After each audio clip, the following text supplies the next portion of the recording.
परमेश्वर के दैनिक वचन।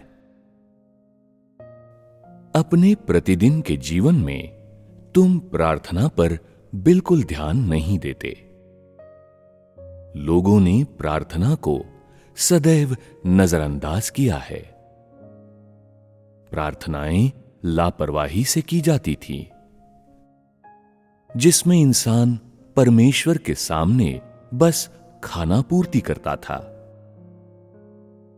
किसी ने भी कभी परमेश्वर के समक्ष पूरी रीति से अपने हृदय को समर्पित नहीं किया है और न ही परमेश्वर से सच्चाई से प्रार्थना की है। लोग परमेश्वर से तभी प्रार्थना करते हैं जब उनके साथ कुछ घटित हो जाता है। इन सारे समयों के दौरान क्या तुमने कभी सच्चाई के साथ परमेश्वर से प्रार्थना की है? क्या तुमने कभी पीड़ा के आंसुओं को परमेश्वर के सामने बहाया है? क्या तुमने कभी परमेश्वर के सामने स्वयं को पहचाना है? क्या तुमने कभी परमेश्वर के साथ हृदय से हृदय मिलाते हुए प्रार्थना की है? प्रार्थना अभ्यास करने से आती है। यदि तुम सामान्य रीति से घर पर प्रार्थना नहीं करते हो, तब तुम्हारा कलीसिया में प्रार्थना करने का कोई अर्थ नहीं होगा। और यदि तुम छोटी छोटी सभाओं में सामान्य रीति से प्रार्थना नहीं करते हो, तो बड़ी बड़ी सभाओं में प्रार्थना करने में भी असमर्थ होगे। यदि तुम सामान्य रीति से परमेश्वर के निकट नहीं आते या परमेश्वर के वचनों पर मनन नहीं करते हो, तो तुम्हारे पास तब कहने के लिए कुछ भी नहीं होगा जब प्रार्थना का समय होगा। और यदि तुम प्रार्थना करते भी हो, तो बस तुम दिखावा करोगे। तुम सच्चाई से प्रार्थना नहीं कर रहे होगे। सच्चाई के साथ प्रार्थना करने का क्या अर्थ है? इसका अर्थ है अपने हृदय में शब्दों को कहना और परमेश्वर की इच्छा को समझकर और उसके वचनों पर आधारित होकर परमेश्वर के साथ वार्तालाप करना। इसका अर्थ है विशेष रूप से परमेश्वर के निकट महसूस करना। ये महसूस करना कि वो तुम्हारे सामने है और कि तुम्हारे पास उससे कहने के लिए कुछ है। और इसका अर्थ है अपने हृदय में विशेष रूप से प्रज्वलित या प्रसन्न होना और यह महसूस करना कि परमेश्वर विशेष रूप से मनोहर है। तुम विशेष रूप से प्रेरणा से भरे हुए महसूस करोगे और तुम्हारे शब्दों को सुनने के बाद तुम्हारे भाई और तुम्हारी बहनें आभारी महसूस करेंगे। वे महसूस करेंगे कि जो शब्द तुम बोलते हो वे उनके हृदय के भीतर के शब्द हैं। वे ऐसे शब्द हैं जो वे कहना चाहते हैं और जो तुम कहते हो वो वही है जो वे कहना चाहते हैं। सच्चाई के साथ प्रार्थना करने का अर्थ यही है। सच्चाई के साथ प्रार्थना करने के बाद अपने हृदय में तुम शांतिपूर्ण और आभारी महसूस करोगे। परमेश्वर से प्रेम करने की सामर्थ्य बढ़ जाएगी और तुम महसूस करोगे कि तुम्हारे जीवन में परमेश्वर से प्रेम करने से अधिक योग्य और महत्वपूर्ण कुछ नहीं है। और ये सब प्रमाणित करेगा कि तुम्हारी प्रार्थनाएं प्रभावशाली रही है। क्या तुमने कभी इस तरह से प्रार्थना की है? और प्रार्थना की विषय वस्तु के बारे में क्या? तुम्हें अपनी सच्ची दशा के अनुसार चरण दर चरण प्रार्थना करनी चाहिए और ये पवित्र आत्मा के द्वारा होनी चाहिए। और तुम्हें परमेश्वर की इच्छा और मनुष्य के लिए उसकी मांगों को पूरा करते हुए परमेश्वर के साथ वार्तालाप करनी चाहिए। जब तुम अपनी प्रार्थनाओं का अभ्यास करना आरंभ करते हो तो सबसे पहले अपना हृदय परमेश्वर को दो। परमेश्वर की इच्छा को समझने का प्रयास न करो, केवल परमेश्वर से अपने हृदय की बातों को कहने की कोशिश करो। जब तुम परमेश्वर के सामने आते हो तो इस प्रकार कहो, हे परमेश्वर, केवल आज ही मैंने ये महसूस किया है कि मैं तेरी आज्ञा का उल्लंघन किया करता था। मैं पूरी तरह से भ्रष्ट और घृणित हूं। पहले मैं अपने समय को बर्बाद कर रहा था, आज से मैं तेरे लिए जीऊंगा। मैं अर्थपूर्ण जीवन जीऊंगा और तेरी इच्छा को पूरी करूंगा। मैं जानता हूं कि तेरा आत्मा सदैव मेरे भीतर कार्य करता है और सदैव मुझे प्रज्वलित और प्रकाशित करता है, ताकि मैं तेरे समक्ष प्रभावशाली और मजबूत गवाही दे सकूं, जिससे मैं हमारे भीतर शैतान को तेरी महिमा, तेरी गवाही और तेरी विजय दिखाऊं। जब तुम इस तरह से प्रार्थना करते हो तो तुम्हारा हृदय पूरी तरह से स्वतंत्र हो जाएगा।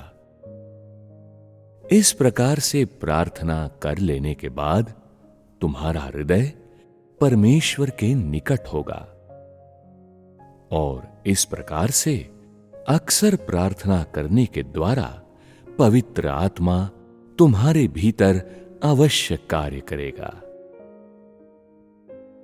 यदि तुम इस तरह से सदैव परमेश्वर को पुकारोगे और परमेश्वर के समक्ष अपने दृढ़ निश्चय को रखोगे, तो ऐसा दिन आएगा जब तुम्हारा दृढ़ निश्चय परमेश्वर के सामने स्वीकार हो सकता है, जब तुम्हारा हृदय और संपूर्ण अस्तित्व परमेश्वर के द्वारा स्वीकार कर लिया जाएगा। तब तुम अंततः परमेश्वर के द्वारा सिद्ध कर दिए जाओगे। प्रार्थना तुम लोगों के लिए सबसे अधिक महत्वपूर्ण है। जब तुम प्रार्थना करते हो, तुम पवित्र आत्मा के कार्य को ग्रहण करते हो। इस प्रकार तुम्हारा हृदय परमेश्वर के द्वारा स्पर्श किया जाता है और तुम्हारे भीतर परमेश्वर से किए जाने वाले प्रेम का सामर्थ्य सामने आ जाता है। यदि तुम अपने हृदय से प्रार्थना नहीं करते, यदि तुम परमेश्वर से वार्तालाप करने के लिए अपने हृदय को नहीं खोलते, तब परमेश्वर के पास तुम्हारे हृदय में कार्य करने का कोई तरीका नहीं होगा। यदि तुमने प्रार्थना करते हुए अपने हृदय के सभी शब्दों को बोल दिया है और पवित्र आत्मा ने कार्य नहीं किया है, यदि तुम अपने भीतर प्रेरित महसूस नहीं करते, तो ये दिखाता है कि तुम्हारा हृदय गंभीर नहीं है, कि तुम्हारे शब्द सच्चे नहीं हैं और अभी भी अशुद्ध है। यदि प्रार्थना करते हुए तुम आभारी होते हो, तब तुम्हारी प्रार्थनाएं परमेश्वर के द्वारा स्वीकार की जा चुकी हैं और परमेश्वर का आत्मा तुम्हारे भीतर कार्य कर चुका है। परमेश्वर के समक्ष सेवा करने वाले एक व्यक्ति के रूप में तुम प्रार्थनाओं के बिना नहीं रह सकते। यदि तुम परमेश्वर के साथ संगति को सचमुच अर्थपूर्ण और महत्वपूर्ण रूप में देखते हो, तो क्या तुम प्रार्थना को त्याग सकते हो? परमेश्वर के साथ वार्तालाप करने के बिना कोई नहीं रह सकता। प्रार्थना के बिना तुम देह में रहते हो, तुम शैतान के बंधन में रहते हो। सच्ची प्रार्थना के बिना तुम अंधकार के प्रभाव तले रहते हो। मैं आशा करता हूं कि सभी भाई बहन प्रत्येक दिन सच्चाई के साथ प्रार्थना करने के योग्य हैं। यह किसी धर्म सिद्धांत का पालन करना नहीं है, परंतु एक ऐसा प्रभाव है जिसे पूरा किया जाना चाहिए। क्या तुम थोड़ी सी नींद और आनंद को त्यागने के लिए तैयार हो? भोर को ही सुबह की प्रार्थना करने और फिर परमेश्वर के वचनों का आनंद लेने के द्वारा? यदि तुम शुद्ध मन से प्रार्थना करते हो और इस तरह से परमेश्वर के वचनों को खाते और पीते हो, तो तुम परमेश्वर के द्वारा और अधिक स्वीकार किए जाओगे। यदि तुम इसे हर सुबह ऐसा करते हो, यदि हर दिन तुम अपने हृदय को परमेश्वर को देने का अभ्यास करते हो और परमेश्वर के साथ वार्तालाप करते हो, तो परमेश्वर के प्रति तुम्हारा ज्ञान निश्चित रूप से बढ़ जाएगा और परमेश्वर की इच्छा को बेहतर रीति से समझ पाओगे। तुम्हें कहना चाहिए, हे परमेश्वर, मैं अपने कर्तव्य को पूरा करना चाहता हूं, इसलिए कि तू हम में महिमा को प्राप्त करें और हम में लोगों के इस समूह में गवाही का आनंद ले। मैं बस ये कर सकता हूं कि अपने संपूर्ण अस्तित्व को तेरे प्रति भक्तिमय रूप में समर्पित कर दूं। मैं तुझसे विनती करता हूं कि तू हम में कार्य कर, ताकि मैं सच्चाई के साथ तुझसे प्रेम कर सकूं और तुझे संतुष्ट कर सकूं और तुझे वो लक्ष्य बना सकूं जिसको मैं पाना चाहता हूं। जब तुम में ये बोझ होगा, तो परमेश्वर निश्चित रूप से तुम्हें सिद्ध बनाएगा।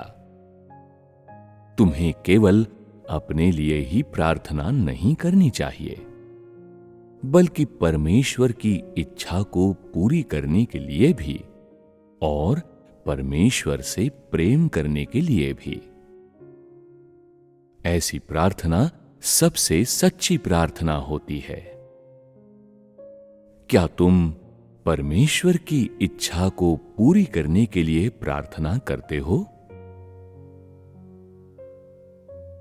पहले तुम लोग नहीं जानते थे कि प्रार्थना कैसे करें और तुमने प्रार्थना को नजरअंदाज कर दिया था। तुम लोगों को स्वयं को प्रार्थना में प्रशिक्षित करने के लिए अपना सर्वोत्तम करना आवश्यक है। यदि तुम परमेश्वर से प्रेम करने में अपने आंतरिक बल को बाहर नहीं निकाल सकते, तो तुम प्रार्थना कैसे कर सकते हो? तुम्हें कहना चाहिए, हे परमेश्वर, मेरा हृदय तुझसे सच्चाई के साथ प्रेम करने में असमर्थ है। मैं तुझसे प्रेम करना चाहता हूं, परंतु मुझ में बल की कमी है।